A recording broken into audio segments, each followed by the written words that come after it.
Hey guys, the first episode of our Best Team for Heartgold and Soul Silver Remastered Let's Play is officially up on MysticSage, so be sure to subscribe and turn on notifications over there if you want to see some gameplay. Also got some fire content on our anime channel, MysticSage, on the way, so be sure to go check that out as well. Links will be in the iCard and description below for both those channels. In any case though, hope you enjoyed the video. So today, I have for you guys a remastered best team that has been a long time coming. I'm definitely running out of ideas. Almost 4 years ago, I presented the best team for Unova to be used in Pokemon Black and White, and I am revisiting here today with a remaster as I feel I can do this a bit better now. I've replaced half of the team, and I'm very confident that we've got ourselves a team here that can masterfully tear through the Unova region. If you're a veteran to my channel, I'm sure you've heard this speech 1,000 times. But guess what? I'm gonna do it again! Each team member is designed to do well against all the gym leaders, Elite Four members, champion, rival, and the evil team leaders. When it comes to taking their movesets, we'll be including TM moves, however we do not allow egg moves nor post-game tutor moves. So with all that out of the way, let's finally get into this remastered best team for Unova. So of course, returning for my original best team, and the worst middle evolution in the entire series, for a second straight generation, being a firefighting type, ladies and gentlemen, give it up for Emboar. Emboar, Tepig, don't get a problem with. Pig Knight, trash can. Okay, cool. It's really got a shot at running right through the gym challenge, as its dual typing helps it majorly, and honestly, is a part of why it gets the edge over Superior and Samurott. Also, let's look at those stats. It's got base 123 attack and 100 special attack, meaning that it is a prime candidate for being a mixed attacker. There's also some bulk on this thing too, as it has 110 base HP, though its defenses aren't great, so I suppose the bulk isn't backed up as well as it could be. You start off with Tepig, obviously, adorable, and by level 17, you'll have a piece of garbage. And then at level 36, we've got the Master, Emboar, which like I said before, I don't got a problem with him. Emboar is dope. So now that we've got that out of the way, why don't we check out the moveset? The moves that Emboar has for this best team is Flamethrower, Hammer Arm, Scald, and Rock Slide. Now at first glance, this probably looks like a pretty cool moveset. And if you thought that, then you'd definitely be right. We lead off with Flamethrower, a move learned at level 43 by Emboar. On the way to level 43, don't worry, there's a bunch of fire type attacks you can use. Next up is Hammer Arm, a move that will need to be heart scaled back onto Emboar from the mover loader in Mr. Alton City. A move like Arm Thrust will serve pretty well until you can get Hammer Arm on the set. Next up is Scald, aka a competitive team's best weapon. This TM can be found at the cold storage that serves as a rare water type move learned by a fire type, and it's a pretty great one for coverage. Finally, we've got Rock Slide, which is a TM found in Mr. Alton Cave, so you'll get your hands on that around the same time you do Hammer Arm. Probably. I'll also make your life a lot easier, and leave a link to where to find hard skills in the description below. You're welcome. So with these moves, Emboar has a chance to do well against Lenora's entire team, Berg's entire team, Clay's Krokorok and Excadrill, but you should definitely be careful of them, Skyla's entire team, but this is another one of those cases where you gotta be extra careful, Bryson's entire team, Bianca's Stoutland and Superior, Charon's Unpheasant, Simisear, and Liepard, Chantel's Golurk and Chandelure, Grimsley's entire team, Caitlyn's Sigilith, N's entire team if you're playing white, and everything but his Zekrom if you're playing black. And finally Gets' Bouffalant, Bisharp, and Hydreigon. Emboar tears through so many different trainers in this region. It's crazy to think that any other Unova starter can truly be better than it when it comes to being purely dominant and useful. So next up, we have another Pokemon making their way from my original list, and this one is the absolute dominant sand dinosaur, Krokorok. Wait, not Krokorok? But I swear that on the best team for Unova original thumbnail, I put Krokorok on it. You're telling me that I put Krokorok on that thumbnail? Okay, well obviously I mean Crocodile, okay? Obviously I mean Crocodile. I have no idea what I was thinking 4 years ago. Anyways, moving on. If you're wondering why I called it a dinosaur, look up how long crocodiles have been on this planet. Mystic the science guy, what do you know? It's crazy as heck. But anyway, Crocodile is an absolute unit that tears through the Unova region in a very similar way to Emboar, putting up a great fight against certain gym leaders, and definitely in the Elite Four. However, before you end up with this base 117 attack and 92 base speed beast, you'll need to capture a Sandile on Route 4, and then eventually evolve that into Krokorok at level 29, and finally Crocodile at level 40. You'll get your hands on that Sandile after you get your 3rd gym badge, and from there, it'll be very, very helpful. Let's now take a look at the moves Crocodile will be using to tear apart the Unova region. We got Earthquake, Crunch, Dragon Tail, and Brick Break. And I can tell this is going to be a pretty fun moveset. Earthquake is learned at level 54, which actually is the highest level of Ghetsis' Pokemon. So I suppose you'll probably have Earthquake around when you're facing off against the Elite Four. So until then, just use Bulldoze. It's a TM you get from beating Clay. The next move is Crunch, and that is learned by level up as well, checking in at level 27 as a Sandile. Next, there is Dragon Tail, and that is learned via TM, obtained from defeating the 8th Gym Leader. And finally, we've got Brick Break, which is a TM given to you in Icarus City, which is the perfect place to get your hands on a fighting type move. Now, if you're not fond of Dragon Tail, I get it. It's got negative priority. I just wanted to run some fun. However, if you want to move to replace it, just use Aerial Ace. Aerial Ace can be found in Mistralton City, right below the gym on the airplane road thingy. I have no idea what the hell that thing's called, but you can get that TM, and it's good for fighting type Pokemon. Now with these moves, Crocodile should be able to do well against Elise's Zebstrika, Clay's Excadrill, Skyla's Swoobat, Bryson's entire team, but you may want to just leave it for Emboar to handle, Bianca's Statland and Musharna, Charon's Simisear and Liepard, Chantel's entire team, Grimsley's entire team, Caitlyn's entire team, N's entire team in both games except for Archeops, and Ghetsis' entire team except for Seismitoad and Electros. You want to talk domination? Look no forward than the Elite Four onward to Crocodile. As well, it doesn't help against Marshall, it nearly sweeps everyone else you have to face from the start of that final challenge. Also, another little tidbit for Elisa that I forgot to kind of bring up was you can actually get the Rock Tomb TM and the Desert Resort. That TM can be very, very useful against Turimulga, so keep that in mind as well.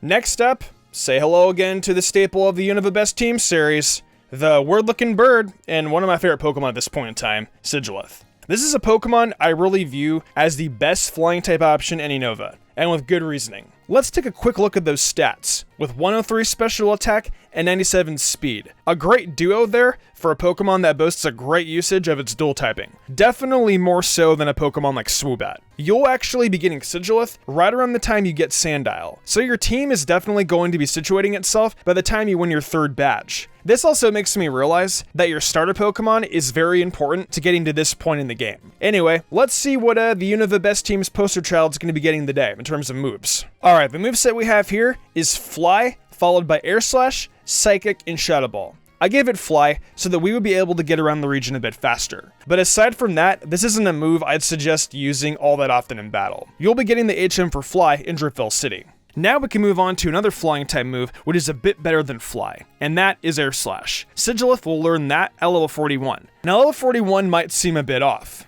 but until then, you can actually give it Air Cutter, which is a move that Sigilith gets at level 21. Psychic is the next move, and that's learned at level 44. 44 is also another really high level, so just use Psybeam until then, and that should be an attack that Sigilith should already have by the time you capture it. Finally, we have Shadow Ball for a little coverage. This TM is found in the Relic Cave, and it's going to be a nice little option for ghosts trying to scare Sigilith off. Now with these moves, Sigilith should be able to do well against Skyla's Swoobat, Bianca's Musharna and Superior, Chantel's entire team, Marshall's entire team, Grimsley's Scrafty, Caitlyn's entire team, and Ghetsis' Kofragurgus. So Sigilith makes its mark known mostly during the Elite Four challenge, and not a whole lot before or after. However, I have to say, for the kind of Pokemon it is, with the typing and move pool it's got, I think that Sigilith actually offers a great deal to this team, and it would be criminal to pass it up. Sigilith is honestly at this point one of my favorite Pokemon because I've used it so much. So Sigilith, I honestly just want to call you my favorite Psychic type Pokemon at this point in time.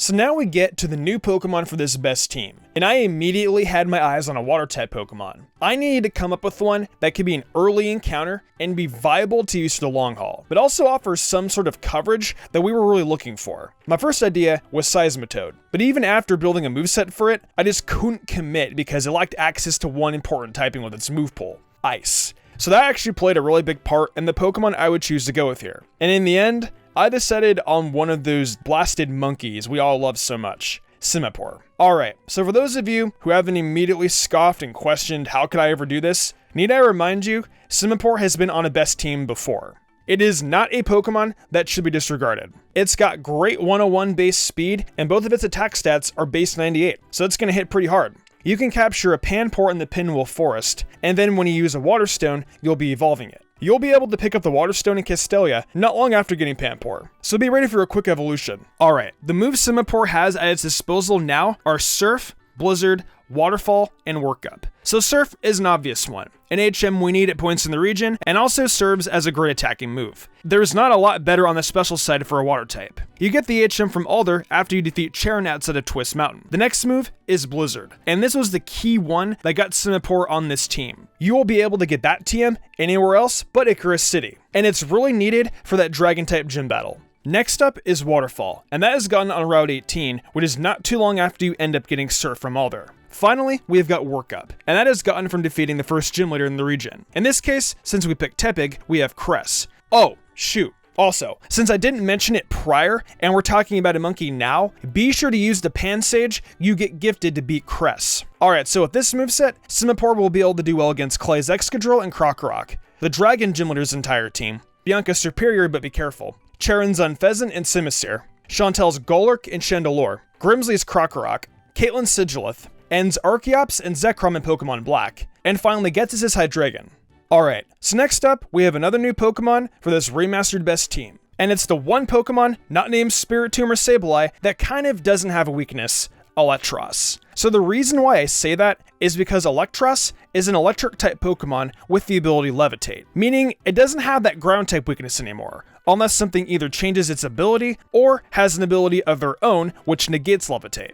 So going under the assumption that you're not facing a hidden ability Excadrill during your playthrough, and that Cofagrigus doesn't have Mummy activate on you, you're dealing with a Pokemon that doesn't have any weaknesses. Anyway, you'll get the opportunity to catch a Tynamo in Charredstone Cave. And as well, you can find a Thunderstone in there, which when you get to level 39 and have an Electric, you'll need to evolve into Electros. It's also got really wonderful stats, being 115 physical attack and 105 special, though its speed does leave a little bit to desired, being a base 50. Other than that though, this is a great Pokemon for its wide move pool and a lack of a weakness. So now let's get into the moveset and see how good it truly is. So the way I'm taking advantage of this great move pool is to bring out Thunderbolt, Acrobatics, Flash Cannon, and Grass Knot. Thunderbolt is a staple signature move learned by Electric at level 44, so I would definitely advise waiting until then to evolve into Electros. Then we have Acrobatics, which is the TM reward you get after defeating Skyla. And since we often won't be putting items on our Pokemon anyways, it's a great choice for this set. Next up, we have Flash Cannon, which is a TM within Twist Mountain near the rock where you evolve into Glaceon. Finally, we have Grass Knot, and you'll get that pretty early on during your playthrough when you're in the Pinwheel Forest. So let's take a quick look at how these 4 different moves help out during the playthrough. With these moves, Electros is going to be able to do well against Skyla's entire team, Bryson's entire team, Bianca's Simipour and Superior, Charon's Unpheasant and Samurott, Chantel's Jellicent and Golurk, Marshall's entire team, Grimsley's Scrafty and Krokorok, Caitlyn's Sigilith, End's Caracosta, Vanillix and Archeops, and finally, Ghetsis' Seismitoad. Electros serves in a nice mop-up role for all the Pokemon thus far, helping out with a lot of coverage and also providing moves that some other Pokemon don't have. Okay, so let's wrap up this one with one final Pokemon. This one is a little bit of filler, but I felt like including it because it is a good Pokemon and gives us a little bit of a defensive option. When you get to Route 6, you may see a few Pokeballs scattered about. When you go to pick one up, you'll find the final Pokemon on this team, Fungus, which will eventually become Amoonguss at level 39. Amoonguss has got 114 base HP and decent enough defenses alongside base 85 special attack, and in general is going to put some nice poison stab into things and is a very nice option for a filler spot. So the moveset we have on Amoonguss is Giga Drain, Synthesis, Sludge Bomb, and Toxic. As you can see, I focused heavily on the poison aspect of this guy, and I think it'll be with some definite success. Giga Drain is learned at level 28, and is the best drain move you can get for Amoonguss. If having a move that will get you health back wasn't enough though, you can also use the next move, Synthesis. It's learned at level 35, and will be a nice way to get health back in a more reliable way. Then, we have Sludge Bomb, a strong move that you get on Route 8 as a TM that serves as the only poison type move on this set entire team. Finally, we have Toxic for when you want to make sure you leave a Pokemon badly poisoned, and that's learned via a TM that is found on Route 18. So with that moveset, Amoonguss will be able to do well against Bianca's Superior, Charon's Samurott, Chantel's Jellicent and Golurk, Grimsley's Crocodile, End's Caracosta, and Ghetsis' Seismitoad. So Amoonguss isn't doing super effective damage to a lot of things, though its usage of Toxic can be a big deal throughout a playthrough, and thus I think it truly does fit in as a great member of this team.